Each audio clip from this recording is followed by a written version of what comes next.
Welcome किया है। भाइयों के लिए जोरदार तालियां। हालेलुया।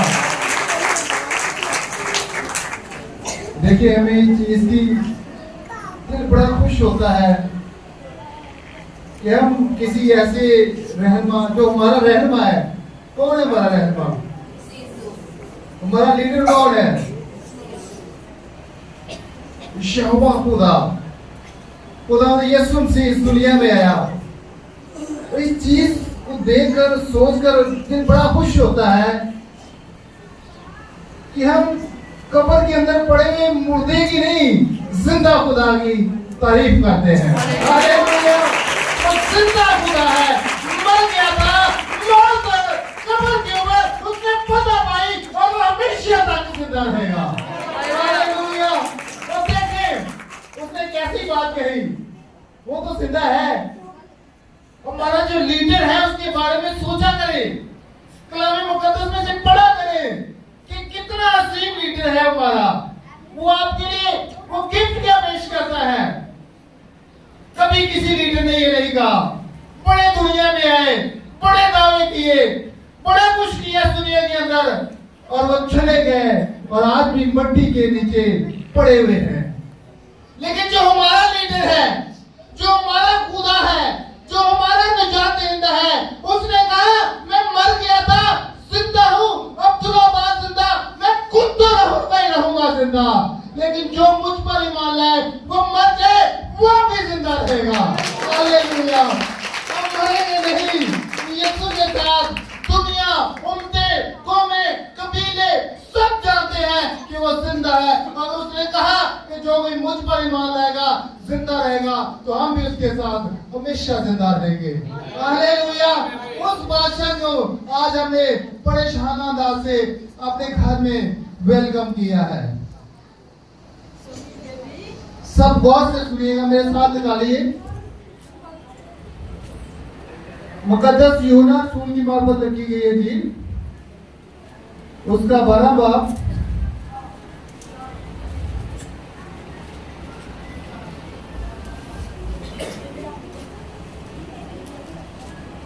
और उसकी 12 ऐसी हम पढ़ेंगे। सामने निकालिए।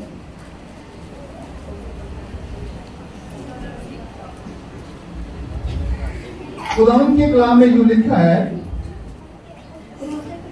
दूसरे दिन बहुत से लोगों ने जो ईद में आए थे ये सुनकर कि यीशु यरूशलेम में आता है, खजूरों की डालियां ली और उसने इस कबार को निकल कर पुकारने लगे कि होशाना, मुबारक है वो जो खुदावंद के नाम पर आता है, इस्राएल का बादशाह है। खुदावंद के कलाम को पढ़ा गया और सुना गया। सबके लिए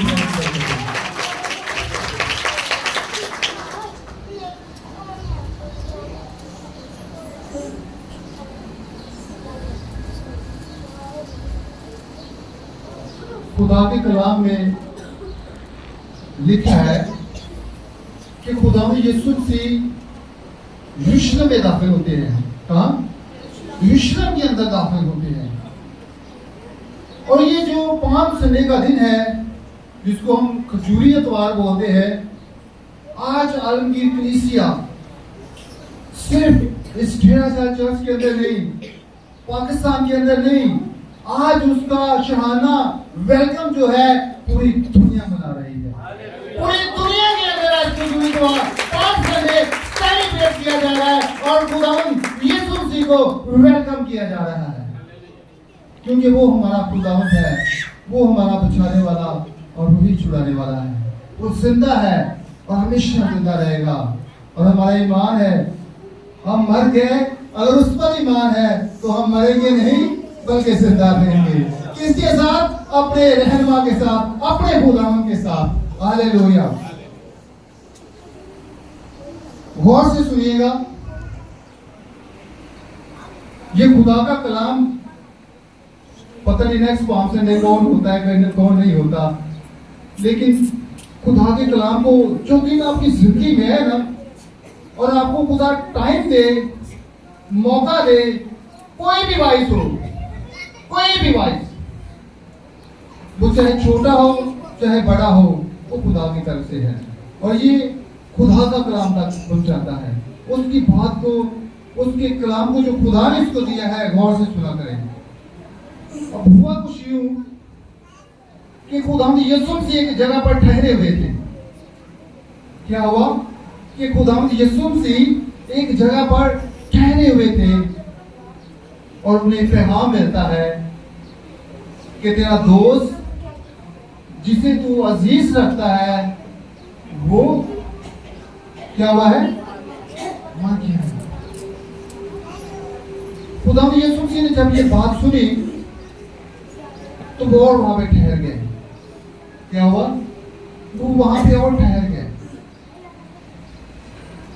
और जब वो वहां पर आए जहां पर लाजर था तो खुदा का कलाम बताता है कि मार्था पागल उठी, उसको पता चला कि यीशु मसीह आ गया है। तो उसने खुदावंद से जाकर कहा कि तेरा दोस्त जिसे तू अजीज रखता था अब वो नहीं रहा, वो मर गया है। तो खुदावंद यीशु मसीह ने उससे क्या कहा, पहले तो वो कहती है कि अगर तू यहाँ पर होता तो मेरा भाई, तेरा दोस्त जिसे तू अजीज रखता है मरता ही ना। ईमान देखिए कितना है उसका, कितना ईमान है कि अगर तू यहां पर होता तो मेरा भाई और तेरा दोस्त जिसे तू अजीज रखता है वो ना मरता। तो यीशु ने क्या कहा, यीशु ने कहा कि वो जी उठेगा। क्या होगा, जी उठेगा। और उसने आगे तंजिया जवाब दिया। जैसे हम किसी को ऐसे किसी में गुस्सा आ जाए या वैसे ही बात करें ना तो तंजिया तौर पर बोलते हैं। उसने कहा मैं जानती हूँ, मुझे पता है कि क़यामत के दिन वो जी उठेगा। तो यीशु ने क्या कहा, यीशु ने कहा कि जिस उस क़यामत के रोज जिसने इसको जिंदा करना है वो मैं ही हूँ। क़यामत आ जाएगी तो मैं ही हूँ, ये आज ही जिंदा हो जाएगा। हालेलुया, ये आज ही जिंदा हो जाएगा। तो मैं ही वही हस्ती हूँ जिसने क़यामत के रोज जिंदा करना है और मैं ही वो हूँ जो आज इसको जिंदा करेगा। जब ये मौजूदा हुआ ना तो ये जूस का ख्याल था, जूस का ये ईमान था, उस वक्त के लोगों का ये ईमान था कि एक दिन का, 2 दिन का या 3 दिन का मुर्दा जो होता है इसे कोई भी रासबाज शख्स, खुदा का बंदा इसकी रूह को वापस इस दुनिया में बुला सकता है। लेकिन 4 दिन का मुर्दा सुवाए खुदा के, किसके, सुवाए खुदा के, क्योंकि आज तक दुनिया के अंदर ये मौजूदा नहीं हुआ था कि किसी ने 4 दिन का मुर्दा जिंदा किया हो। और जूस का ये ख्याल था कि 4 दिन का जो मुर्दा है वो सुवाए खुदा के कोई जिंदा, क्योंकि जिंदगी का इख्तियार सिर्फ खुदा के पास है, खुदा के अलावा कोई जिंदा नहीं कर सकता। तो खुदा ने यीशु मसीह वहां पे ठहर गए। वो बताना चाहते थे कि मैं वो अर्श वाला हूं जो अज़ल से बाप के साथ रहता था। मैं वही काम करता हूं जो बाप को करते देखता हूं। बाप मुर्दों को जिंदा करता है, मैं भी मुर्दों को जिंदा करता हूं। बाप अंधों को आंखें देता है, मैं भी अंधों को आंखें देता हूं। बाप लंगड़ों को चलाता है, मैं भी लंगड़ों को चलाता हूं। आज 4 दिन का मुर्दा जिसके बारे में यहूदियों ये तुम्हारा ख्याल है कि जिंदा नहीं हो सकता, आज मैं जिंदा करके अपनी उलहियत का तमसील का इकरार करूंगा कि मैं मुर्दों को भी जिंदा करने की पूरी कुदरत और ताकत रखता हूं। अब जब ये मौजूदा हुआ तो पूरे यरूशलेम के अंदर, काने गलील के अंदर जितने भी वहां पे एरियाज थे एक हलचल सी मच गई। मेरी तरफ देखे सब इधर देखिए। जब ये मौजूदा हुआ, क्योंकि पहले ऐसा कभी वाकया नहीं हुआ था, जब ये मौजूदा हुआ तो एक हलचल सी मच गई पूरे एरिया के अंदर। लोगों ने कहा ये कैसे हो सकता है, फकीर और फरीसी हैरान हो गए। वहां की दूसरी कौमें परेशान हो गई, जूस, उनके सरदार, उनके जो फकीर फरीसी थे सब परेशान। ये कैसे हो सकता है, 4 दिन का मुर्दा को महज इंसान कैसे जिंदा कर सकता है? पूरे इलाका के अंदर दूर दूर तक एक हलचल सी हिला के रख दिया इस मोजज़े ने सबको। ये कैसा बड़ा मोजज़ा हो गया है। इस मोजज़े का होना और दुनिया को पता चलना, यरूशलेम में जाना था, वहां तक पता चल गया। अब खुदा यीशु मसीह ने जुमे के रोज ये मोजज़ा किया। जो वहां पे आखिरी फसह खाने से पहले 6 रोज पहले खुदा ने ये मोजज़ा किया। और साथ ही हफ्ते का दिन था और शमौन कोड़ी के घर में खुदा यीशु मसीह की दावत थी। अब जब दावत वहां पे हुई तो वहां पे एक और वाकया हो गया। देखिए, बादशाहों का बादशाह यरूशलेम में जाने को है और उससे पहले सलीब पर जान देने को है और उससे पहले वो बड़े बड़े काम कर रहा है। क्या कर रहा है? बड़े बड़े काम कर रहा है। तो यरूशलेम में एंट्री नहीं है, यरूशलेम में नहीं अभी एंटर हुआ, लेकिन बड़े बड़े काम कर रहा है वो। शमौन कोड़ी के घर में खाना खाने बैठा है तो वहां पे एक औरत आती है। कौन सी औरत? बदअखलाक जो औरत थी। लिखा है कि उसके घर में एंटर हुई तो वहां पर उसने रोना शुरू कर दिया और रो के अपने आंसुओं के साथ उसने जीसस क्राइस्ट के पांव को धो डाला। और लिखा कि उसने अपने बालों के साथ उसको साफ किया। किसके साथ? बालों के साथ उसको साफ किया। और कीमती इत्र जो तकरीबन वहां पे 300 दिनार का था, लिखा कि वो उसके पांव पर लगाया। और शमौन सोचता है कि अगर ये खुदा का बेटा होता, अगर ये खुदा का बेटा मसीहा होता तो जरूर जान जाता ये कौन है। फौरन यीशु ने कहा कि मैं जानता हूं ये कौन है। और उसने कहा कि जा बेटी, चला जा, आइंदा गुनाह ना करना। हालेलुया। उसने उसके गुनाह माफ कर दिए। मोजज़े पे मोजज़ा। अब वहां पे लोग जमा हुए और दूसरे दिन सुबह सुबह, जैसे आज हमने सुबह सुबह उसको वेलकम किया है, हमने यीशु को यरूशलेम में आते देखा। किस किस ने देखा? किस किस ने देखा यीशु को? किसी ने नहीं देखा। तोमा ने पता क्या किया? खुदा यीशु मसीह ऐसे अंदर एंटर हुए जैसे हम लोग बैठे हुए हैं। अपने आप को माइंड को उस जगह पर लेके जाएंगे जैसे हम उसी महफिल में बैठे हुए हैं। आपको कलाम सुनने का और उस पर अमल करने का पता चलेगा। आप 1 मिनट के लिए समझें कि ये वो कमरा है जिसके अंदर उसके शरीर बैठे हुए हैं और खुदा यीशु मसीह बंद दरवाजों से उसके अंदर एंटर हो गया है। तो कैसा माहौल होगा? कैसा माहौल होगा? लिखे को जब अंदर आया, पहली दफा तोमा मौजूद नहीं था। जब दूसरी दफा आया तो वहां पे मौजूद था। तोमा ने क्या कहा? यीशु ने कहा मैं जिंदा हो गया। कहता ऐसे नहीं, मैं यकीन ऐसे नहीं करूंगा तू जिंदा हो गया। तोमा ने सीधे और ये तोमा वही था कि जब खुदा यीशु मसीह यरूशलेम में जा रहे थे तो शकील डर के मारे भाग रहे थे। और ये वही तोमा था जिसने कहा था आओ अपने उस्ताद के साथ चलें और उसी के साथ जाकर मरे। ये बहादुर तोमा था और वो ठहर गया वहां पर। उसने कहा पहले मुझे अपने वो हाथ दिखा जहां पर कील लगे थे, पसली दिखा जहां पर नेजा लगा था, मैं फिर यकीन करूंगा। तो यीशु ने उससे क्या कहा कि आजा तू चेक कर ले, देख ले। फिर उसने कहा तोमा तू तो देखकर ईमान लाया है। तोमा तू तो देखकर ईमान लाया है। मुबारक है ये लोग जो बगैर देखे ईमान लाएंगे। हालेलुया। बगैर देखे ईमान लाए हो, आपको खुदा ने मुबारक कहा है। कोई यीशु के साथ अमेजिंग नहीं था, लेकिन हमारा ईमान है कि जैसे बाइबल में लिखा है ऐसे ही हुआ है। हालेलुया। अब एक भीड़ वहां पर जमा हो गई। लोगों ने देखा कि खुदा ने यीशु मसीह बड़े बड़े मौजूदे कर रहा है। कुछ लोगों ने ये देख रहा, जहां वहां पे भीड़ जब जमा हुई, लोग जब इकट्ठा हुए, यीशु तो ज्यादा लात ਨੂੰ ਵੇਖਣ ਆ ਗਏ कि मुर्दा तो वेखी कि जिंदा होता है, जिंदा होता है। इंसानी सोच है ना। यीशु को तो देखना ही देखना था, क्योंकि वो तो बादशाहों का बादशाह है। उसने कहा उसकी रिया में वो लोग भी देखे जो मुर्दा थे, अब उसके साथ ऊपर ईमान लाकर जिंदगी पा गए हैं, उन लोगों को भी देखे। लिखा है कि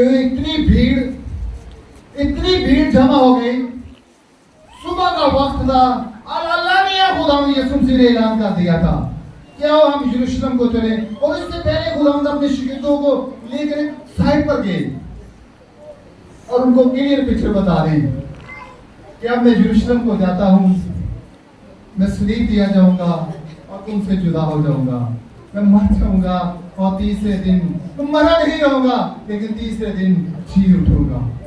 अल्लाह करके खुदावंद यीशु मसीह ने पूरी अपना वो जो प्रोग्राम था वो बता दिया। और हम खुदावंद यीशु मसीह शहाना अंदाज में यरूशलेम की तरफ जा रहे हैं। कहाँ जा रहे हैं? इधर देखिए, असल बात यहां से शुरू होती है। अब जब वो यरूशलेम के अंदर जा रहे हैं तो चूंकि पूरे इलाके के अंदर एक हलचल मची हुई थी, मौजूदे ने सबको हिलाकर रख दिया था। तो लिखा है कि बहुत बड़ी भीड़, कितनी भीड़? बहुत बड़ी भीड़ बादशाह के साथ चल रही थी। बहुत बड़ी भीड़, और नारा क्या लगा रही थी? ओशना। इसका क्या मतलब है? एक और भी मतलब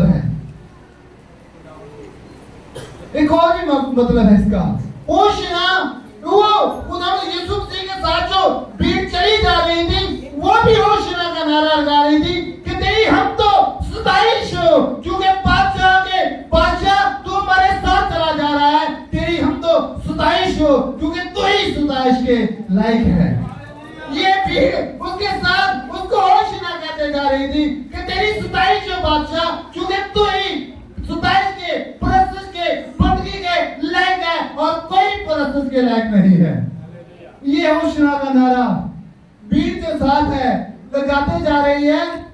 सिर्फ उदाहरण नहीं लगा रही, और भी काम कर रही है। क्या कर रही है? यूट्यूब के ना पास्टर आजम यूट्यूब के नाम से चैनल है, लास्ट डे का मैसेज सुन लिया करें टीवी पे जाके, मिल जाए करेगा आपको, भूल जाते हैं आप। ओशना के नारे तो लगा रही है, लेकिन एक और भी काम कर रही है। क्या कर रही है? उसको गधे के बच्चे के ऊपर सवार किया हुआ है और साथ क्या काम कर रही है? हालेलुया। वो डालियां साथ लहरा रहे हैं, सिर्फ डालियां नहीं लहरा रहे, एक और भी काम कर रहे हैं। अपने कीमती कपड़े क्योंकि मौजूदा इतना बड़ा हो गया था कि लोग सालों की तादाद में उस पर ईमान ले आए थे कि ये कैसा बादशाह। हमने तो बादशाहों को तकब्बुर में देखा है, बादशाहों को पता है ना। कभी किसी बादशाह से मुलाकात हुई है? कभी किसी बादशाह से मुलाकात हुई है? किसी की बादशाह से मुलाकात हुई पीछे? मेरी हुई है, मेरी बादशाह से मुलाकात हुई है। जब मैं मौत और जिंदगी के दरमियान जंग लड़ा था, तो वो बादशाह आया, उसने मेरी मौत को जिंदगी में बदल दिया। मेरी उस बादशाह से मुलाकात तब हुई थी जब मैं बिल्कुल मरने को था, लेकिन उसने मेरी मौत को जिंदगी में बदल दिया। वो बादशाह आज अपने लोगों के साथ, बड़े हुजूम के साथ, बड़ी भीड़ के साथ, बड़े क्राउड के साथ यरूशलेम के अंदर एंट्री कर रहा है। और खुदा का कलाम बताता है कि लोगों ने तालियां उसके लिए लहराई और कीमती कपड़े जिनके पास थे उसके सामने बिछा दिए, ताकि बादशाहों का बादशाह यीशु बादशाह पूरे प्रोटोकॉल के साथ यरूशलेम के अंदर एंट्री करे। हालेलुया। लिखा है कि ये एक भीड़, बहुत बड़ी भीड़ थी और वहां से एंटर करने को थी। अब हुआ क्या? इससे पहले एक बहुत बड़ा वाकया हुआ। ईद फसा तो थी, पाम संडे तो था, लेकिन इसके बिटवीन बहुत अच्छा पहले एक बहुत बड़ा वाकया हुआ था।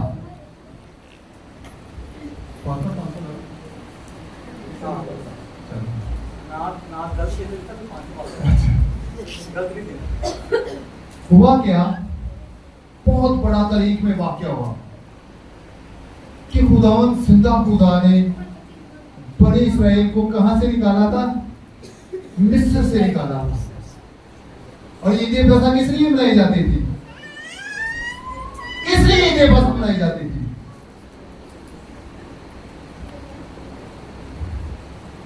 सुना करे, मैं फिर कहता हूं कि खुदा के कलाम को सुना करे खुदा के कलाम को। पता नहीं कितनी दफा मैंने मैसेज दिया इसके ऊपर, मुझे वैसे इस कलीसिया का फायदा बहुत ज्यादा है। एक मैसेज तैयार कर लूं और संडे दूं, तालियां बड़ी बजाते हैं आप लोगों को पता ही नहीं, लास्ट संडे भी यही मैसेज था, उससे भी लास्ट संडे यही मैसेज, क्योंकि आप सीखना नहीं चाहते।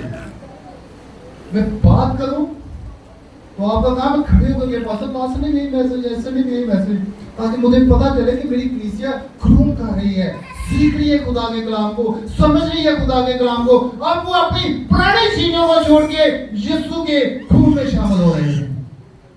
मेरे दिल को सुकून हो, तसल्ली हो। यहां आप सीखने नहीं चाहते या मेरे सिखाने में कोई प्रॉब्लम है? कोई एक बात तो है। क्या बहुत बड़ा वाकया हुआ कि ईद ए फसह का जो वाकया है उस वक्त हुआ कि खुदा ने बनी इस्राएलियों को जब मिस्र से निकाला तो लिखा है कि फिरौन कभी बात मानता और कभी इनकार कर देता था, लेकिन खुदावंद ने अपने बंदा के जरिए उन तक पैगाम पहुंचाया कि सब लोग अपने घराने के मुताबिक एक एक बड़ा लें, उसको ज़बह करें और उसको आग पर भून कर खाएं और ये फसह होगी। और उसका जो खून है, जब बड़े को ज़बह करना और उसका जो खून है क्या करना, उसको अपने घर की चौखट, ये जो दरवाजा है ना, ये अंदर से देखेंगे, इसके लेफ्ट और राइट में और दरमियान के अंदर बड़ा वो जो ज़बह किया है उसका क्या लगाना है? खून लगाना है। क्या लगाना है? खून लगाना है। और यीशु यरूशलेम में किस लिए जा रहे हैं? किस लिए जा रहे हैं? बातों को मिक्स नहीं करना, थोड़ा सा सोचे। अब वहां पे खून बहाया जा रहा है और वो खून कहां पे लगाया जा रहा है? किससे? यीशु यहाँ पे बड़े शाहाना अंदाज से यरूशलेम में, बड़े इस्राएली वहां से निकलने की तैयारी कर रहे हैं। अब बड़ी इस्राएल वहां से निकलने जा रही है, उधर यीशु से यहाँ से यरूशलेम में जा रहे हैं, वहां पे बड़ा ज़बह किया जा रहा है, उसका खून चौखट के ऊपर लगा लिया जा रहा है। और यहाँ पे बादशाहों का बादशाह अपना खून बहाने के लिए यरूशलेम में जा रहा है। क्या हुआ? कहा कि ये खून तुम लगा लेना ताकि रात के वक्त, जब रात के टाइम फरिश्ता इन गलियों के अंदर से गुजरेगा, इस शहर के अंदर से गुजरेगा, तो ये खून की चौखट के पीछे चाहे कोई भी शख्स हो, उससे फर्क नहीं पड़ता। लगाया गया खून की चौखट के ऊपर खून लगाया गया है, उस चौखट के पीछे कोई भी हो, इससे फर्क नहीं पड़ता। लेकिन जो कोई भी उस चौखट के अंदर होगा और खून चौखट के ऊपर लगा होगा, उसके अंदर मौत का वादा नहीं होगा, क्योंकि इस खून की वजह से उस घर को छोड़ दिया जाएगा। हालेलुया। खून की कीमत देखें, खून की पावर देखें कितनी है। लिखा है कि वहां से वो बियाबान में ठहरे और वहां से खुदा ने इनको अपना वो मकाम दिया और ईद ए फसह उन पर वाजिब थी। जितने भी ज्यूज हैं वो दुनिया की किसी भी कंट्री में रहते हैं, ईद ए फसह वाले दिन उनको वहां पे जमा होना होता था। और इससे पहले वो ईद ए क़याम मनाते थे। क्या करते थे? ख़ैमों की ईद। क्या करते थे? ख़ैमों की ईद मनाते थे। और जब ख़ैमों की ईद मनाते थे तो वो अपने घरों में नहीं रहते थे, वो अपने सफर को याद करते थे कि हमारे बड़ों ने बियाबान में सफर किया और खेमों में रहे। वो अपने घरों के बाहर खेमे लगाया करते थे। क्या करते थे? खेमे लगाया करते थे और उनके अंदर रहते थे। और उन खेमों के अंदर ये जो ईद ए क़याम मनाई जा रही है, इससे वेरी नेक्स्ट डे ईद ए फसह शुरू होने वाली है। और उन खेमों के अंदर पूरी रात हर खेमा के अंदर एक ही बात हो रही है। खेमों के अंदर पहले तो ईद फसा की बातें होती थी, लेकिन चूंकि ये तो ईद जिंदगी बदल देने वाली है, इस मौजूदे ने एक हलचल सी मचाई हुई थी कि 4 दिन का मुर्दा, 4 दिन का मुर्दा, और कोई 4 दिन का मुर्दा। खेमों के अंदर भी ये बातें हो रही थी, वो कैसा नबी है, 4 दिन का मुर्दा उसने जिंदा कर दिया, वो मुर्दा कैसा होगा। अब चूंकि वो ईद थी और लिखा है कि कोई 27 लाख, कितना 27 लाख लोग का हजूम वहां पे था, और ये रिकॉर्ड है। और उस दिन 2,56,000 बड़े फरोख्त हुए, ये भी एक रिकॉर्ड है। कितनी बड़ी तादाद में वहां पे बड़े सेल हुए। और लिखा है कि वो भीड़ जो होशना का नारा लगाते हुए वहां पे एंटर हो रही थी, खुदा का कलाम बताता है कि वो भीड़ जो खेमों के अंदर बैठी हुई थी, अब जो यरूशलेम के अंदर भीड़ थी, जब उन्हें पता चला तो उन्होंने भी क्या किया, वो भी वहां से निकले। और इससे पहले कि खुदा यीशु मसीह यरूशलेम में दाखिल हो, जब वो यरूशलेम के अंदर दाखिल हो रहे थे, उसने एक और बड़ा मुआजिजा कर दिया। अब खुदा का बेड़ा चला जा रहा है और मौजूदों पे मौजूदे किए जा रहा है। पर तुम्हारी के बेटे को, अंधे को उसने पुकारा, ऐ उस्ताद मुझ पर रहम कर। शिगिर्दों ने क्या किया, ठंड था उसको, लेकिन वो पुकारने से बात नहीं आया। वो पुकारता रहा और पुकारता रहा जब तक कि उसकी आवाज यहोवा जिंदा खुदा के बेटे यीशु के कानों तक ना पड़ जाए। जब उसने उसकी आवाज को सुना तो उसने उनसे कहा कि इसको मेरे पास लेकर आओ। हमने भी उतनी देर तक पुकारते रहना है, उतनी देर तक पुकारते रहना है जब तक हमारी आवाज आने वाला तक ना पहुंचे, जब तक वो खुद ना गए कि जाओ इसको जो भी प्रॉब्लम है, परेशानी है, इसकी हल करके इसको अपनी जिंदगी बख्श दो। जब वो यरूशलेम के अंदर दाखिल हो रहे हैं तो एक बहुत बड़ी भीड़ सामने से आ रही है। सामने से बादशाह को वेलकम करने के लिए सामने से एक भीड़ आ रही है। और वो कौन सा नारा लगा रही है, कौन सा, वो भी होशना का नारा लगा रही है, लेकिन उनके नारे का मतलब कुछ और है। ये दो बातों को मिक्स ना कीजिएगा, उनके नारे का मतलब कुछ और है। ये ज़बूर 118 उसकी 25 और 26 आप पढ़े तो उसके अंदर भी ये लिखा हुआ कि ईदे ख्याल से ये दो ऐसे जूस बच्चे याद कर लेते थे और इनको गाते थे। वो भी ओशना का नारा लगा रहे हैं। लिखा है ओशना, मुबारक है वो जो खुदावन के नाम पर आता है। और हमें पहचाना। लिखा है जब भीड़ को पता चला कि बादशाहों का बादशाह यरूशलेम के अंदर एंट्री कर रहा है तो लोग वहां पे भागे। पता चला कि यीशु आ रहा है और लिखा है कि जिसके हाथ में छोड़ डाली है कोई पकड़ के ले गया। अब वहां पे खेमों की थी, खजूर के साथ खेमे बनाए हुए थे। मैं भागा वहां पे, मुझे कुछ नहीं मिला, मैंने खेमे से एक गाड़ी खींची, चलो यीशु का वेलकम। लिखा खेमों के खेमे खाली हो गए उसके वेलकम के लिए। हालेलुया, खेमों के खेमे खाली कर दिए कि यीशु को वेलकम करना है। डालियां लेकर उसको वेलकम कर रहे हैं कि बादशाहों का बादशाह यरूशलेम के अंदर, बादशाहों का बादशाह हमारे दिलों के अंदर। किनके दिलों के अंदर? किनके दिलों के अंदर? और जिनके दिलों के अंदर बादशाह रहता है उनके दिलों के अंदर क्रोध नहीं रहता, उनके दिलों के अंदर लड़ाई झगड़े नहीं रहते, उनके दिलों के अंदर हलीमी आ जाती है, उनके दिलों के अंदर आजिज़ी आ जाती है। एक लड़की से किसी ने पूछा कि अगर तेरी जिंदगी के अंदर इब्लीस आ गया तो तू क्या करेगी? अगर इब्लीस ने तेरी जवानी के अंदर तुझे बहका दिया तो तू क्या करेगी?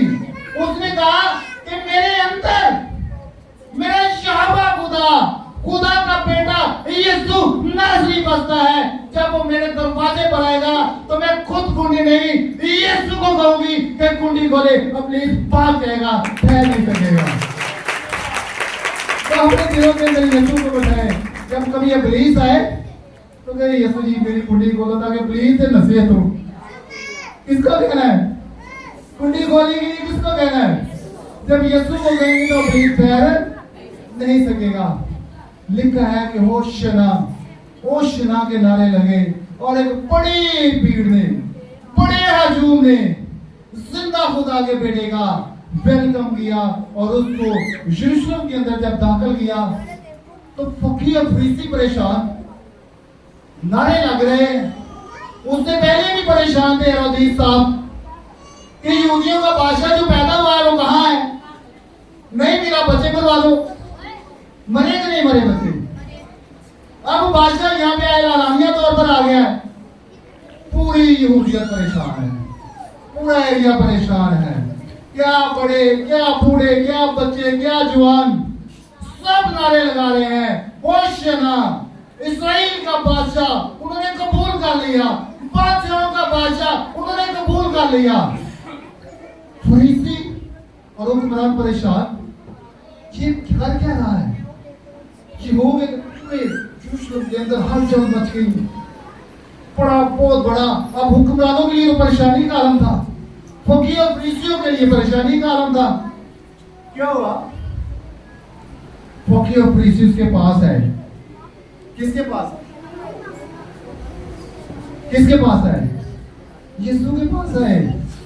भीड़ को देखा, अछूम को देखा, पता हो गया कि ये क्या माजरा चल रहा है। उन्होंने यीशु के पास आकर यीशु से क्या कहा है देखे। बस ये लास्ट एक दो बातें, टाइम हो गया। यीशु से क्या कहा कि इनको क्या कर, चुप करवा, ये नारेबाजी ना करे। ये बड़े तेरे नारे लगा रहे हैं, तुझे बादशाह कबूल कर रहे हैं, तो क्या हुआ? यीशु ने क्या कहा? यीशु ने कहा कि अगर आज ये खामोश हो गए, अगर आज ये चुप हो गए, तो मैं तुमसे सच कहता हूं कि जिन पत्थरों के ऊपर यरूशलेम की बुनियाद रखी है, ये जितने पत्थर तुम देख रहे हो, आज ये पत्थर भी चलाना शुरू कर देंगे। होशना के बादशाहों का बादशाह आ रहा है। कितना मर्जी बनाओगे तुम, चलाओगे, पत्थर चलाओ देंगे। आज पत्थर क्या, शीख व बच्चे भी मेरी हम तो सुधार के गीत गाएंगे, मदासराई करेंगे और कहेंगे कि बादशाहों का बादशाह आज विश्व के अंदर दाखिल हो रहा है। किस किस की जिंदगी में बादशाहों का बादशाह दाखिल हुआ? जब बादशाह आपके अंदर हो, इब्लीस आपको आजमाए, तकब्बुर पैदा करे, किसी खान के खिलाफ आपको बहकाए, तो कुंडी खोलेंगे ही किसको कहना है? किसको कहना है? जब यीशु कुंडी खोलेगा तो क्या होगा? भाग जाएगा इब्लीस, आपकी जिंदगी में ठहर नहीं सकेगा। और जब वो ठहर नहीं सकेगा, जब आपकी जिंदगी में बादशाह का बादशाह आएगा, तो आप भी उसको वेलकम करेंगे। और फिर जहां बादशाह है, जहां खुदा का कलाम कहता है कि जहां मैं हूं तुम भी वहीं पर रहोगे। फिर जहां हमारा बादशाह होगा, हम भी उसके साथ वहीं रहेंगे, फिर हमेशा की जिंदगी जिएंगे। ना वहां पे कोई दुख होगा, ना वहां पे कोई दर्द होगा, ना वहां पे कोई प्रॉब्लम होगी। और सबसे बड़ी बात जिससे सारी दुनिया डरती है, मौत का खौफ बिल्कुल नहीं होगा, क्योंकि यीशु आखिरी दुश्मन जो मौत है, जब वापस आएगा तो उसको अपने पांव से कुचल कर हमेशा के लिए मिलेकर फुरदौस में चला जाएगा। हालेलुया। तो जो भी इसके साथ जाना चाहता है, अपनी जिंदगी के अंदर उसको होश ना कहे और उसको शामिल करे। आखिरी बात, अब यही भीड़ देखें, थोड़ी देर के लिए नहीं बेटा, बात सुनिए, लास्ट बात है, ये बताना बड़ी जरूरी है, इससे आपके ईमान में पुख्तगी आएगी। अब ये कितनी बड़ी भीड़ है, बहुत बड़ी भीड़ है। क्या कर रही है? उसको, उसकी मौजूदों को देखकर क्या कर रही है? वेलकम कर रही है।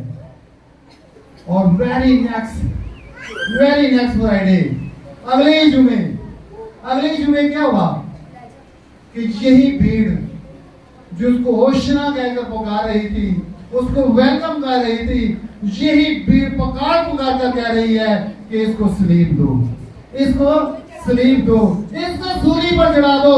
ये बाजारों जिसके पास पहुंच गई है कि इसको क्या करो, सलीब दो। क्यों? कोई बता सकता है ये बात अब क्यों उन्होंने कही? क्यों कही ये बात?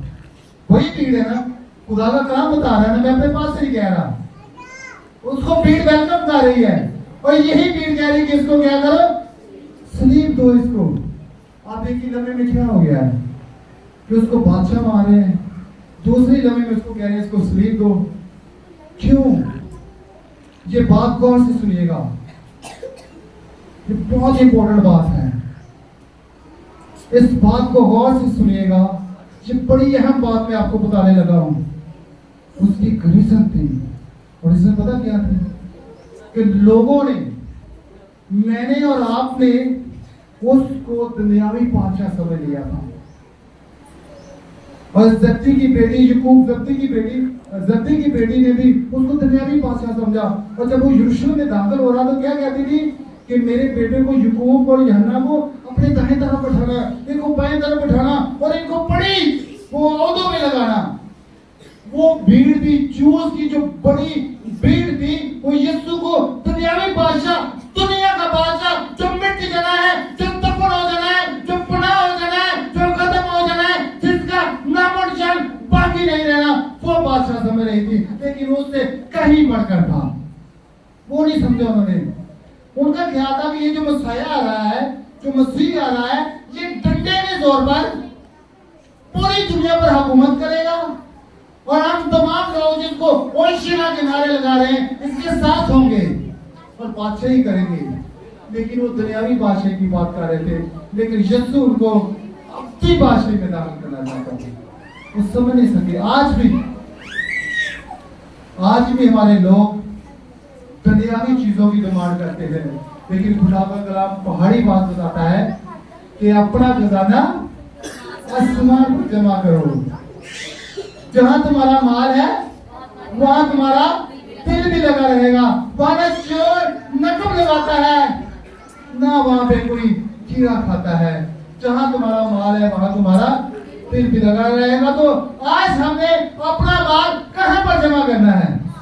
आसमान पर जमा करना है। खुदावंद आपको इस कलाम की वसीला से बड़ी बरकत